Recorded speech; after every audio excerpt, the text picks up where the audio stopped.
that there are several teams that like to fight for control over Hacienda right now, and you can see they're all floating above it, trying to eye out who's actually going to make the push down for it. It looks like it might be Lazarus that has the inside track, as now 4AM's going to take up towards the north. Gen G is going to push off to the east. All right, this was a really fun match we had in Hacienda on the very last day of the semifinals, so it looks like for now we will not get a repeat of that. Maybe a little bit sad for you and me, Matchroom, but for the teams, it's it's the finals, so you can't be risking those kind of situations. Wait until you need to go for that fight. Right now, you don't need to quite yet. So you can see Ace doing a stretch back down towards the south. Going to be moving around Los Leones. There's a couple of teams that are going to be up north of them, but nothing too hazardous. We talk about the size of Los Leones very regularly. Plenty of space to work with. Really, it's going to be hunting down vehicles. WClick's going to get control over Los Leones itself. Circle is going to pop. It is back up towards the northwest. All right, this is pretty interesting. Gen G has got it booted out of a bunch of their loot spots that they really like normally. They're a Monte Nuevo. They went up to El Pozo during the semis. Now they're over to El Azahar because of the situations they're running into. I find that really interesting that Gen G hasn't been able to really find a home on this map. Not a lot of people made the push over towards El Pozo, so that is open. We've got the crater that's just north of that. And then Navi, who has this huge section of the map that's carved out for them, they really can control about a quarter of the circle right now if they do choose to. It's not always for the best if they do opt into doing that, but there's just nobody around them right now. QM in a nice spot as well. They have their pick of the litter where they want to set up, maybe try to put some traps in place on those roads that kind of run north to south in the eastern part of this circle. 4AM is up in there. A lot of teams are actually already up in that area, about half, so not many teams are going to have to make a huge rotation. I really find it interesting what Tempo Storm is doing here. You've got Zampa that went way to the south. The rest are in Impala, probably for vehicles and just loot separation. Looks like a little bit of safety play coming in there, making sure that nobody was going to hot drop any locations. We do see that every once in a while in these starting rounds, but right now it just feels like it's all going to be about rotations and how people do in this initial rotation, because we do have a lot of teams that are playing back over towards the east, Navi, with all that control up towards the north, and then we've got all these teams that are back down towards the south that are not inside the safe zone, and they're going to have to figure out what is their clear path to move in. El Pozo is the easiest path to make it in, but if you opt into playing over towards the east, it's going to be a lot of teams over there very quickly. Yeah, I mean, there's going to be a couple teams for sure that are going to think about that road on the western part of the map that runs along the backside of El Pozo. That's usually vacant. Will someone decide to set up a trap or something like that? It's going to be a little more difficult because you're not getting as many scrims in before this, so you don't know the team's tendencies quite as well because a few teams are changing up loot locations and various other things. So we do have BC that's already on the move. No surprise whenever you're looking at a circle like this, a lot of these teams are going to opt very early rotations. You just land, loot, get control over a vehicle, start making your way in, do a little bit of scouting, or you can just kind of run as an armada toward a building complex. Whenever you have a circle like this, you have to be very cautious as there's a lot of hills that are going to block sight lines, make it very difficult. A couple of people probably going to be taking pot shots back down at rotating teams and forcing awkward rotations. Yeah, like the central part of this circle is actually very hilly, has quite a bit of variation in the terrain that you can utilize. If it goes south towards El Pozo, it gets a little flatter once you start getting towards the city itself. If it moves up north, that's going to be really interesting. We don't get to see many circles that go way north, like north of La Cobreria. No, that's kind of rare. We don't ever see anything around Oasis, anything in that. Every once in a while, we'll dance around that location. I'm kind of curious if we've ever even seen anything around Trailer Park. I don't even think we've gone that far northwest ever in anything that I've seen. But maybe we might be up for something a little bit more spicy inside. This feels like we've gotten a lot of our crazier circles out in the earlier parts of the day. Yeah, you can see this is Entis Ace. The winners from the last game are making their way out of the southern part of Los Leones, heading up kind of towards the Chumacera area right now. The Rumblers were in Chumacera. They're heading in as well. FaZe is opting to take that very west road that I was talking about earlier. So the Rumblers might once again bump into FaZe. It just feels like, for whatever reason, these two teams have very similar ideas on how to move in the early game. FaZe likes to do very long rotations, come in, no specific rush really, but then you see, that's kind of the way the Rumblers like to play. They like to sneak up back behind people and then just jump out. We got Forrest that's taking a couple of shots on a rotating WClick there. Silzen should be able to make it away. Just gonna get a little bit scared, make it back behind those hills, should be fine.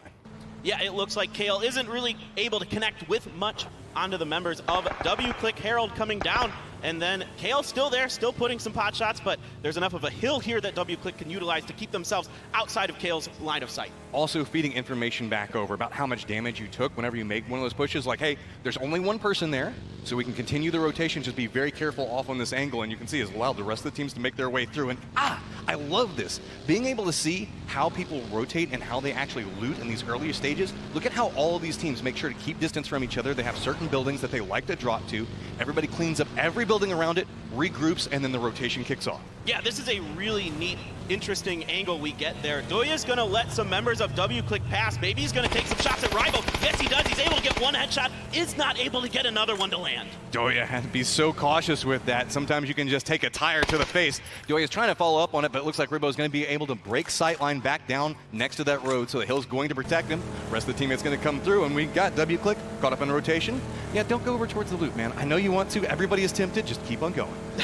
It seems like WClick hasn't been able to find their footing so far today, Matt. We saw them do very well with their positioning and other things in the semis, giving themselves an easy route here to the finals. I kind of want to see this team pick it up, especially for our Lat AM fans out there. We want to see WClick pop off and get some excellent moments for us. So we see a lot of the teams opting into a do center strategy, just trying to make sure that they get that position so that way mathematically they don't have to make these later rotations, hoping the fact that numbers are just going to favor them in this. But speaking of numbers and rotations here, you can see it's going to be T1 running right back over here next to Domu. Down inside that dip, he should be able to block that out. That shouldn't be too hazardous, but VC Gaming was looking like they wanted to push up into that complex, and instead, aggression coming up from T1 is just going to go ahead and give them the spot. Yeah, I'm curious to see what VC wants to do off of this. Domu was able to get down in there, probably unnoticed by T1, but it looks like for now, they're not really interested in a fight. They've got GEX over on the right there as well, so this is definitely a situation that VC definitely not thinking is going to be good for them. You can see the average points off on the left side of the screen. That's very, very important as we look into Miramar. These last two games could be a very big proportion point for a lot of these teams to really make their way up the leaderboards. We've seen Force be very active, but got to be careful as GEX Kane's going to jump back behind that with one life, narrowly survive.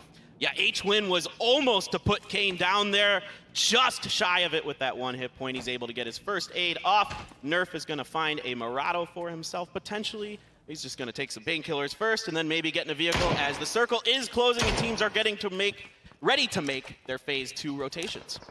Right, so it's all about positioning coming up through here. Even these little side shots that these guys are taking back and forth each other, it's all about information control. As you can see, Harold looking back over towards T1. VC looks like they've already rotated away from that dip that was down over here we were talking about a second ago. But Ribbo does go down by getting run over by Silzen, and that's not good this close to another team, as shots are going to come through from T1 and take down Harold.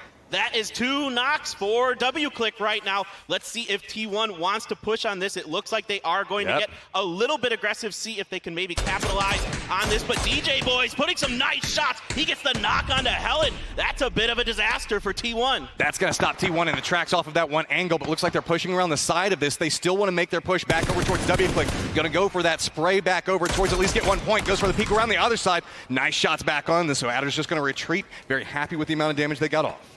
Yeah, Ragnar very hurt, but he is able to back off as well. So both teams trading a little bit of damage there. T1 loses a member to VC, but they are able to pick up a point for themselves. Now you've got Lazarus moving towards 4 AM, and it is way less there. Let's see what exactly 4 AM wants to do on this. Typically, Matchroom, we've seen them be aggressive on these situations. They really like to take control over buildings. 4 AM likes to separate out, get a lot of information, but they don't want to overcommit. Whenever they see somebody else approach on them, they want to try to separate away from this. But this is the exact points that Lazarus wants to get. They know these rotation points. They're taking the shots at everybody up on the top of the hill, but nice defense coming out from 4 AM, making sure to provide the cover fire that was necessary so their guy could get away. All right, nice move there by Wayless to get out. Lazarus now controls that compound. Pretty fairly central for them. And ooh, careful, Nerf. You've got Gustav up there with an M4. That was a little bit of peekaboo there. Just take a couple of shots. It's like, okay, I didn't kill you. Hop on the motorcycle. You can have the high ground now. That's going to be Ribbo getting spotted out by 4 AM, and it's just so much trouble coming out from WClick. They can't find anywhere safe to stay at. You took the words out of my mouth. I was going to say no matter where they go, there's somebody already set up there. There just isn't a lot of real estate available in the center of this circle. 4 AM backs off into a small shacky compound for themselves. You see Forever's got a destroyed vehicle to hide from there, and Lazarus has actually pushed up a bit and is putting the pressure onto 4AM. Just continuing the hunt, trying to figure out how they're going to rotate, seeing if maybe they can find any vulnerables, any weaknesses that can try to exploit at this point. A couple of shots going to go back over towards Forever. He's trying to make it back towards cover and narrowly does so. Purdy taking the shots at this high ground position. Yeah, Purdy just not able to connect those last couple of shots with his SLR, getting about half damage onto the member of 4AM, and now he's going to back off, rethink the strategy. A lot of times when you take these shots, you're going to move up, shoot, back off. You want to reposition. You don't want the enemy to know where you're at because that's an easy recipe to get knocked. So here we go. You can see a lot of these teams already going for their last-ditch rotations. Shots coming through on everybody that's already got strong positions inside the circle. Navi's running a very nice split up towards the north. A lot of control, really punishing Gen G. We are going to see FaZe rotate around a similar point to this, and it feels like Navi is still holding that strong northern control that we saw very early in this game and just making nice, subtle rotations to keep sight lines on each other, but still controlling about a good 500-600 meter area right now. The shots from this battle definitely forced FaZe off, so they're going to be able to find potentially a different angle in, and Senya continuing to put some damage into Gen G. Taemin's going to have to abandon that Murado, but so far, Senya not able to land much damage with that SKS. But even not getting the damage out forced him to abandon the vehicle, and that's going to be more utility that's lost for late game. Whenever we see these guys rotating through this very hilly terrain, a vehicle for another circle might be a make or break point for one of these teams. All right, FaZe has found a successful entry into the circle by the water treatment plant. Now, they've got Tempo Storm up ahead of them. Past that will be Lazarus, depending on how they want to rotate. What's actually interesting, and they might not be too sure about this, there's actually quite a bit of room on the eastern side of this circle by Hacienda. And here we see a lot of North American teams really like to play towards the edge. Find out a couple of shots, get some kills onto it, and that's going to be low, sliding back over towards H-Win. Dropped and instantly flushed, as now everybody from Genesis is looking back this direction. That's why we so often see North America fight North America. They love to pick up points right on the edge of the circle, and that means that these teams regularly fight each other. Yeah, the Rumblers, I talked to them backstage. They love fighting on the edge. It is their bread and butter. It is how they get their points, and we've seen that time and again throughout this tournament, and they've been able to make it pretty successful by doing that. Rumblers do not care about placement points. They just want to kill as many people as possible early game, survive through, and if they get placement points, cool off of it. I mean, we've seen them repeatedly get this. Shift goes back up towards the north. Not a lot of teams really still going to have to rotate. It's just the guys back down towards the south. Going to have to figure out some way to separate through. A lot of terrain really being taken up right now. I feel like really just a little bit of San Martin and maybe Hacienda might be a couple of places you could go. There's a couple of dips, but they're very hazardous to move into right now. I really like Lazarus's current position if they can keep Navi off their backs. They have a lot of vision control up on that hill here, but here is Indigo. He has the same idea. He thinks this is a pretty nice spot. Let's see if I can get up here with my motorcycle. He backs immediately off because Luke 12 has gotten in a vehicle of his own, and some shots come through. So Indigo going to wrap around, think about trying to go through a different angle, and might just settle for this little power grid here. He's found himself in a kind of interesting spot where he managed to sneak up between about 3 teams, goes, all right, that might be a little bit too much, so retreat back off this. GEX taking the shots back over towards Iroh, catching him in rotation. That's going to be an easy down and flush. Not a lot of support cable coming in from the other TSM members as they are across the street right now. We do have one that's in a high ground spot, but a couple of shots now coming back over towards QM from Na'Vi. All right, Wu Fang gets down in the hill. He is going to bandage himself up. Entis Ace making their rotation in between the members of QM. QM with a 2-2 split here, but somehow Entis Ace has kind of found a way to sneak through them just a little bit. Genji is coming in very, very late. They were tanking a lot of blue damage. That's why Esther is so hurt.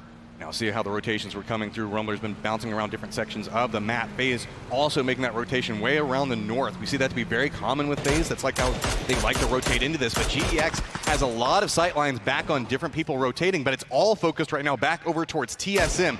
Gustav trying to get the high ground, does connect with a couple of shots back over towards GEX, force him into a little bit more of defensive position, apply a little bit of pressure off on the side angle to allow his teammates to get a different angle and maybe capitalize off of his movement. The problem here for Gustav is that he is outside of the next circle, so one way or another, he's going to have to find a way down that hill and to group up with his teammates, or they're going to have to potentially reposition if they feel like they can't make this work. GEX going to have to play some defense, if TSM wants to push this. GEX just has to hold the line right now. They have to force all the pressure back over towards TSM.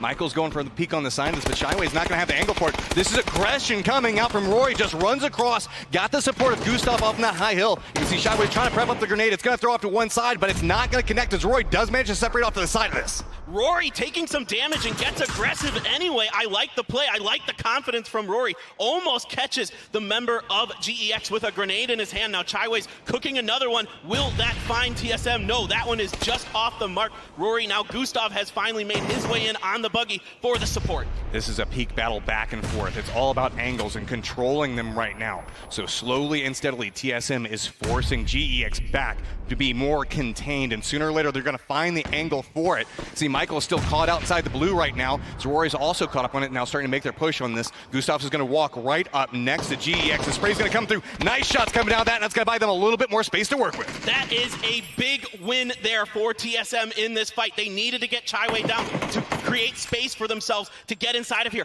Unfortunately for them, the circle has shifted way to the east, Match5. You see all of those teams in rotation running right down next to where 4AM is at. There's so many teams stacked up in this little funnel spot, and it's just like whack-a-mole right now. Everybody's just looking at so many different vehicles. There's too many options, so it's very hard to shoot anybody directly out of this, but it looks like Jetblock is taking a lot of damage. Vehicle explosions starting to come out. A lot of damage being done. Rang finds T1. He's going to pick up some kills for Entis Ace here. They've got 2, but they lost a member in transition. 4AM doing a lot of damage. Forever did get knocked, but I believe they're going to be able to get the res onto him. Ace only has this shack, but they've got so much cover from all the cars that are right next to it that are just demolished that they can actually play with it. It's a demolition derby over there as they have got themselves a shack for now. Let's see if they can make that work. It is a precarious position to be in any time that you've got 3 members of your team in one of those shacks. Meanwhile, Genesis has to make their way through San Martin with VC in here in front of them. And this is where that information gathering becomes so important from those earlier rounds. Trying to figure out how do we creep through these buildings so that way we can kind of side skirt some of these fights. It's so nerve-wracking as you're making the push through these different angles. You have to assume that there could be somebody on any angle. Look, Summer is just waiting for somebody to walk forward, is going to spot out Profi. Doesn't have the shots to connect, so doesn't give away his position.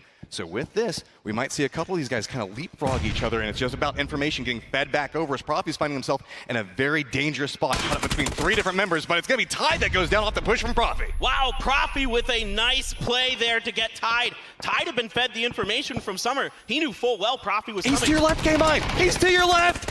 Shots come out from Dome, who's going to take him down, and this is turning into a disaster for both teams. It's just so many different peak angles, and nobody can figure out exactly where the shots are coming from. All right, K-Mine is still knocked. Summer is trying to find Nerf. Profi on the left there. Profi gets a little bit of damage into Summer as he crosses, isn't able to find that next shot. A nice try on that pre-fire by Profi, just a second too late. Now Silden has gotten in on this. He's gonna get the knock, but it's going to be Domu who gets the finish. It's so messy whenever you're playing around all these different angles right now. Domu's just kind of creeping through everything that's going on with the remnants of Genesis and all the crates around them. Na'Vi is still getting caught up into a little bit of a skirmish off the top of this with Genji.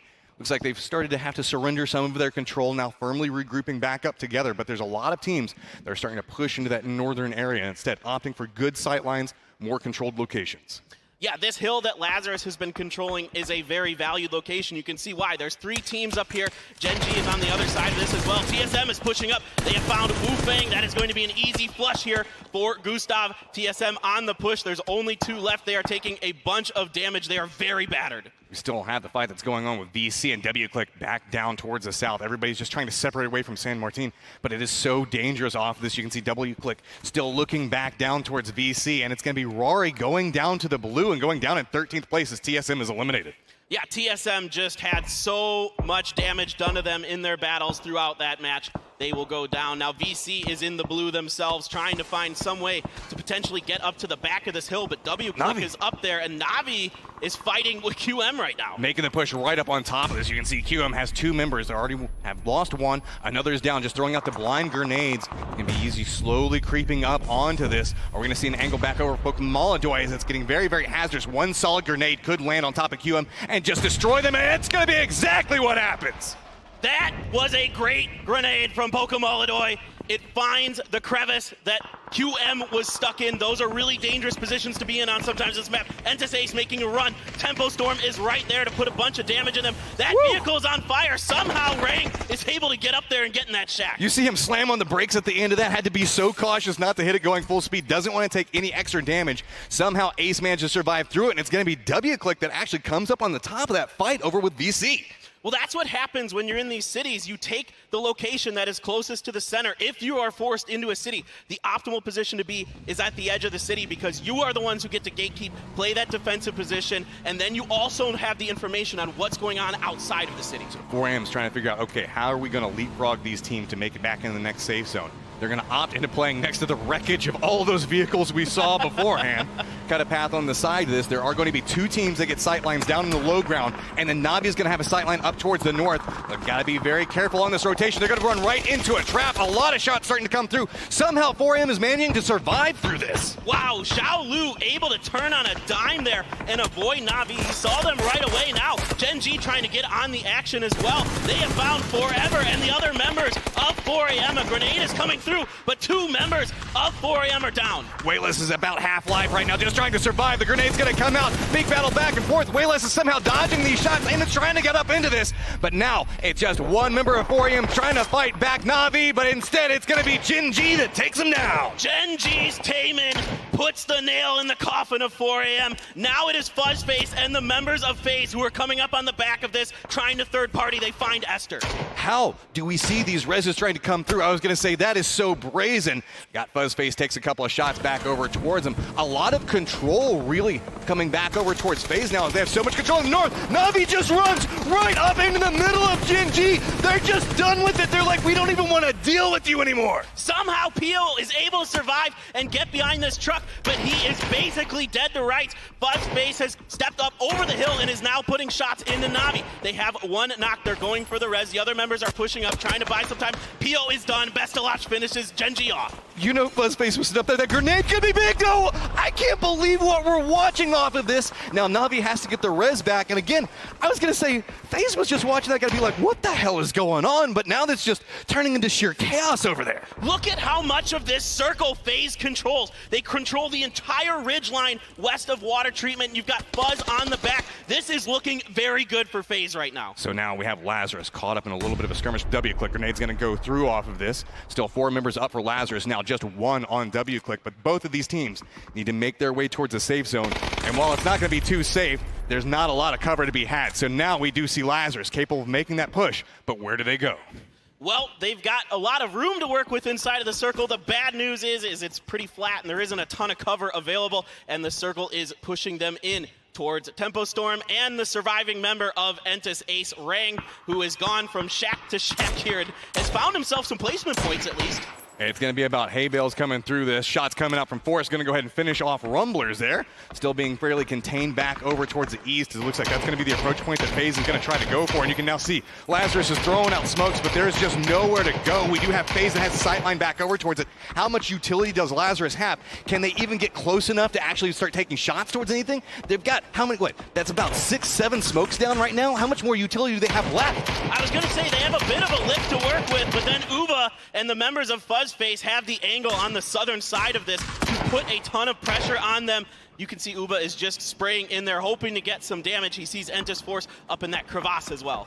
So Lazarus does manage to cut a little bit of a path into this dip, just narrowly avoiding the shots coming out from FaZe. FaZe taking shots back over Force, just narrowly, but again, gonna get drawn attention back over. Navi's gonna run up, get the down and the flush onto Fuzzface right back behind this. Oh, Poka is having one heck of a round for himself. Good job there. That's going to make FaZe's containment a lot more difficult to maintain. Entis Force still working with this little divot they have. Goya's throwing up some grenades, but some grenades from Lazarus are coming up and over. Looks like he's able to dodge them. That grenade just a bit too far. Got to be so cautious. Everybody from Lazarus is down inside that dip, and you can see Force looking back. They know exactly where they are, have to be so cautious on it. Meanwhile, Tempo Storm starting to separate out. They have control over the center compound and trying to make sure that they hold it. Meanwhile, Doya looking back on this angle, see the shots coming back between Lazarus and FaZe, trying to prep it up. Knows exactly which bushes they're hiding in, takes the shots on top of it, and look, that's actually going to be Luke that gets it down onto Purdy Curdy. That's some friendly fire coming through while we have FaZe off on another angle. Oh, Kale's down to 1 hit point. He has to heal here. Doya is pretty much dead to rights, but Purdy Curdy is going to get finished off. So a couple points picked up. FaZe Clan with 7 kills for themselves, continuing this spread along the eastern ridge. But they still have Navi back behind them that's terrorizing. It's drawing attention away. You can see FaZe is kind of split between fights right now. They know that they have Navi on one angle they have to be cautious of. Meanwhile, there's the fight that's happening with Force and Lazarus that they have to be very cautious about. And this is just kind of handing over complete control of the center towards Tempo Storm. They hear all these fights, but they don't have sightlines on them. Yeah, this is a really challenging position for Tempo Storm in a way. Yes, they have a great position in the center of the circle. It is very favorable to them, but they're not getting a lot of kills. But this time, Sharpshot gets up on the roof. This is a heady play to pick up a kill point. This is also so brave at this point. Standing up, everybody can see that angle and instead going, no, I'm going to get as many kills as I can out of this position and taking the shots. It's because everybody's caught up in all these fights on the edge, and that's allowing Tempo Storm just to wreak havoc back on these other side angles. Man, Kale is a one-man wrecking crew over there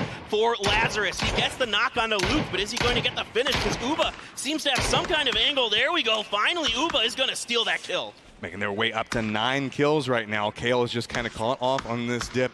Alo, I believe, the last member for his squad, so 2 solos out just hiding off next to FaZe. On the other side of that, they still have Pokemon that's alive, caught up in his shack, losing all of his tires, and nowhere really that he can go as he tries to step around in that smoke. And look, everybody is just raining down death upon him. Hops on the motorcycle, trying to catch some airtime. He's going to be shot out of the air. Great stuff here from Tempo. They did find Kale as well. Zampa's going to get him, finish off OG and Enta's force. Now FaZe making their way along this ridge once again, trying to find some way to break this compound that Tempo Storm has. They do have an aggressive angle. It's going to be right up next to the side of this. And have to be very cautious. You can see Uba's just trying to draw a lot of attention. Sharky's caught up, trying to peek battle with him right now. And that's kind of allowing AT to sneak up right next to this. He is going to get in grenade range. Throw it back over there. How good is the cook? It's going to bounce off to one side. Does not connect. But look, Tempo Storm instantly reacts to that. Steps back out and realizes we have got to control the low ground. That is such a well-timed grenade. He cooked that perfectly, bounced up and over, and almost gets the knock onto Tempo Storm. So with this, Lazarus' Alo kind of managed to creep inside the safe zone as we have this fight that's happening between Tempo Storm and FaZe for aggression, trying to fight over control of this complex, and it feels like FaZe goes, okay, let's step back, look back along this edge, see if we can find any weak points, any vulnerabilities in how Tempo Storm has this set up. FaZe still has a chance here. They just need to get a couple knocks. You know, that grenade almost got things kicked off for them, but it was just short of getting it started. And now Tempo Storm moving back up on top of those roofs. Maluk's got that 2-story, and there is still some ground to work with for FaZe behind this ridge. Zampa's repositioning a vehicle right now. Alo's just right now looking at this, the nice texture that is on this hay bale. Not in any position to really make any moves, but he could end up taking some shots back over towards Tempo Storm. All their angles up on top of this buildings are really just designed to protect them from FaZe's position. So if Alo does step up, he could get some shots back over towards where we see Tempo Storm holding this position and take down a very vulnerable spot and open up the doors for FaZe. Meanwhile, Tempo Storm has to be very, very cautious of this low ground approach. You can see ATC really wants to step up into this as now we're starting to move back over towards this complex being in the center of the next circle. I mean, the real question for me is how much utility does Tempo Storm have left? There goes Alo getting found out by Sharky. They go down in 3rd place. So another decent finish here for Lazarus, but it is a 4v3 now. Uba and the members of FaZe Clan stepping up, seeing if they can just catch somebody peeking, get that initial knock, and maybe find some way to push up over. Here come the grenades from Tempo Storm. And these were 2 teams down towards the bottom of the leaderboard. Both of these teams need to have a big game right now. Meanwhile, Tempo Storm still holding those high ground peak points, where I gotta say, FaZe knows exactly where every single one of them are, and it becomes so much more hazardous when you keep peeking from the same spots. It's really easy to start lining up that headshot and just go for the tap peek back over towards it, but Sharpshot still playing it quite well. That's why he's constantly bouncing around different points behind this roof. Well, we've only got about 20 more seconds until this circle is done, and we get our final one, which will center up here. Mexi trying another grenade. This one bounces short of the roof. Let's see if he can potentially get another one. No, he's looking to get some smokes, as now FaZe realizing that they're going to have to start pushing. They're going to have to set up this smoke wall to make their way in past the defensive front of Tempo Storm. Now it's all about the angles. Can FaZe get the down that they so desperately need to get so that way they can continue this push back over towards it? Will Tempo Storm find the angle? Narrowly jumps away from the grenade. Sharpshot takes a lot of damage off of that. AT's starting to be able to get a little bit more aggressive with that reposition. Now starting to creep up onto it. I'm not certain if Maluk and the rest of the boys know that he's managed to get this close to them. starting to make his way inside that building complex. Finally gets the sidelines back over towards him. Shots are going to come out from AT. He's going to have to retreat back off of this. A bunch of damage done, and they are just pushing it. Maluk and the others are backing off. AT takes some damage, but he's going to find Maluk there and get the first knock and kill in this battle. AT's going to heal up, and now he's looking for Zampa in the back. So now we've turned this into a 3v3. Numbers are up and even. Sharpshot holding the inside line right now, just waiting to see if anybody's going to push up for it. Meanwhile, Sharky's looking back where the center point could be. FaZe is trying to figure out where did the repositions come from, and it looks like Zampa might be going a little bit playing an outside point on this, trying to flank around. Does get a couple of shots out, so that's going to give away his position. Now it's all about the cat and mouse game as everybody's going to be peeking back and forth. Sharky trying to use the motorcycle to get a little bit more cover. That was such a quick reaction by Zampa there with that MK14. Really nice stuff with that semi-auto sniper. Now he's going to push up onto this left-hand flank, try to back up Sharpshot as this circle will continue to close. It takes about a minute, so there's a little bit of time. Uba is now made in the house, but Mexi gets found out by Sharky and takes a bunch of damage. The flush hasn't come through. Uba seeing if he can protect him. No, he takes some damage himself. Realizes it's a little bit too hot, just trying to get back away from this. Shots are going to come back over towards it, and now you can see Tempo Storm starting to get a little bit more control over this, trying to figure out exactly where AT is. They do manage to spot him out, and